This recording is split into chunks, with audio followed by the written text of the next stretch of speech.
Hello ladies and gentlemen, welcome to Ilimars TV, kung saan ang channel natin ang nag-a-upload ng mga video tutorial patungkol sa chess. So kung bago ka pa lang sa channel ko ay huwag mong kalimutang mag-hit ng like at subscribe button, pati na ang notification bell para lagi kayong updated sa ating mga i-upload ng mga bagong video chess tutorial. Okay, so let's go mga lods.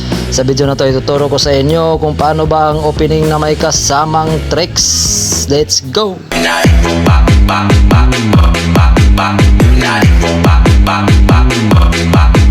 Well, ito na mga lods, yung opening nating na may kasamang tricks. Susundan nyo lang tong video tutorial natin mga lods, no? At saka kung mayroon kayong makukuhang idea, okay, kung paano ba gawin ang tricks na to mga lods. Okay, so start tayo kasi kahit tayo ang puti.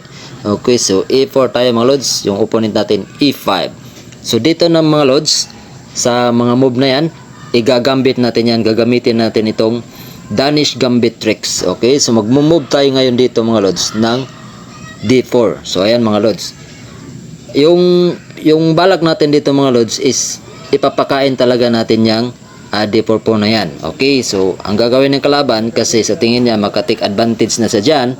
Okay, so it takes D4. So ang gagawin natin mga lods, ibibigay pa rin natin yung ating isang pawn dito sa C3. Ayan. So mga lods, papakainin natin yung opponent natin. Bubusugin muna natin siya bago natin siya aatakihin. Okay? So ang gagawin ng kalaban natin dito mga lods, IED takes C3 yan niya. Okay? So ngayon mga lods, dito ilalabas na natin yung pyesa natin. Okay?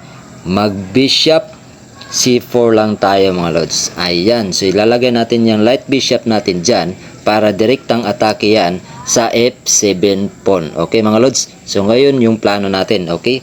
So ang gagawin ng opponent natin mga lods, siyempre gusto niyang mabusog eh. Ano talaga itong opponent natin eh? Palakain. Okay? So ang gagawin ng kalaban natin mga lods, okay, iti-take niya yung C2 natin. Okay? Take C2.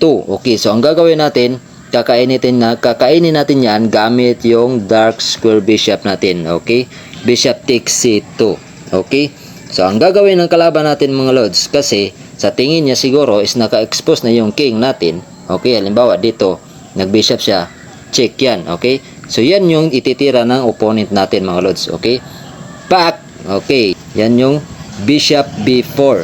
Okay? Para check tayo mga lods. So ang gagawin natin, i-cover natin itong knight natin. Okay?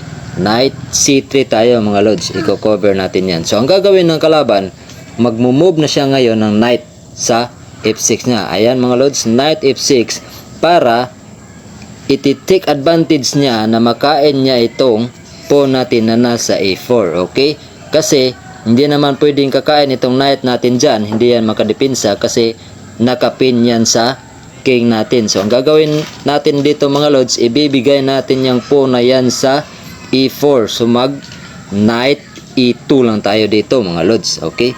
So ngayon mga lods, napag-isip-isip ng kalaban na medyo advantage na siya dito. Okay? So iti-take niya yung A4 po natin. Ayan mga lods. So dito mga lods, ibibigay pa rin natin yan sa kanya, yung advantage na yan. Ang gagawin natin dito, mag-inrock lang tayo or castling short. Okay? So ngayon mga lods, sa tingin nyo, yung opponent natin, may advantage na ba? Tama, may advantage na kasi kakainin niya yung knight natin. Isang advantage na yan. Malaking advantage na yan sa kalaban. Okay? So, ang i-reply natin dyan is knight takes C3. Kakainin natin yung horse niya dyan. Okay? So, ngayon mga lods, sa tingin ng kalaban, yung king niya, okay? Yung king niya naka-expose. Kasi pwede na tayong maglagay dito sa rook, papunta dyan sa pal na yan. Kaya, mag-i-inrock muna siya. Okay? Castling short. Ilalagay muna niya yung king niya sa safe square. Okay? So ngayon mga lods, sa tingin niya safe na yung king niya. Ngayon magmo-move na tayo. Ilalabas na natin itong knight natin dito sa D5. Ayan. So at direct attack yan sa dark square bishop niya. Okay? So ang gagawin ng kalaban natin, kahit saan pa siya magpunta dito mga lods, pwedeng dito, bishop dito sa C5, pwedeng sa D6. Okay? So ang gagawin ng opponent natin, maglalagay siya ng bishop dyan sa C5 para direct din na threat dito sa pawn na to sa F2 kasi yan lang yung nakakover sa king natin. Okay, so ngayon mga lords, ang gagawin natin is isusurpresa natin yung opponent natin. Paano natin gawin?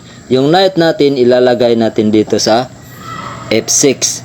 Ngayon magiging check na yan. So titingnan natin mga lords kung ano mayayari dito. Okay, so knight F6 check. So ang gagawin ng kalaban dito, ang tamang move na tira ng opponent natin dito is yung queen niya is idodonate niya para hindi siya matalo. Okay, pero bakit niya gagawin yan, di ba? Kung tao lang naman, kasi kung robot yung kalaban natin, queen yung ikakain niya dito. Pero tao yung kalaban natin mga lords, hindi niya kayang magsakripisyo ng queen sa wala.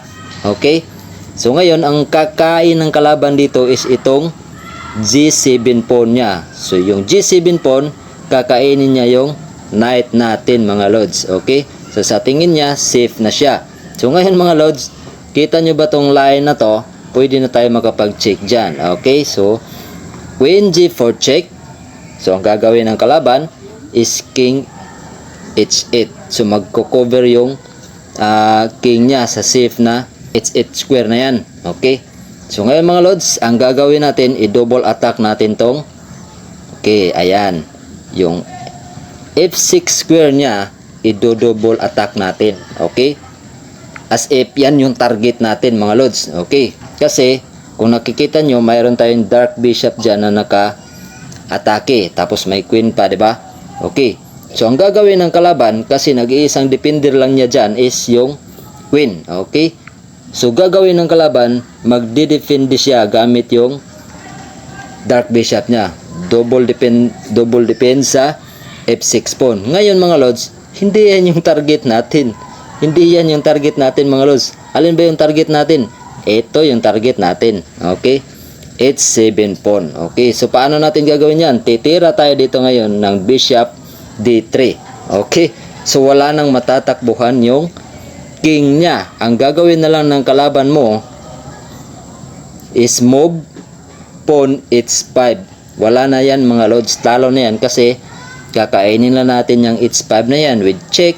So dalawang square na lang yung pupuntahan ng opponent natin, itong square na to at itong square na to, yang G7 at G8 square na lang yung available square niya. So ngayon mga lords, magmo-move na yung king dito, halimbawa dyan. So checkmate na yan. So sana mga lords, mayroon kayo nakuhang idea kung paano gamitin ang Danish Gambit tricks mga lords, no?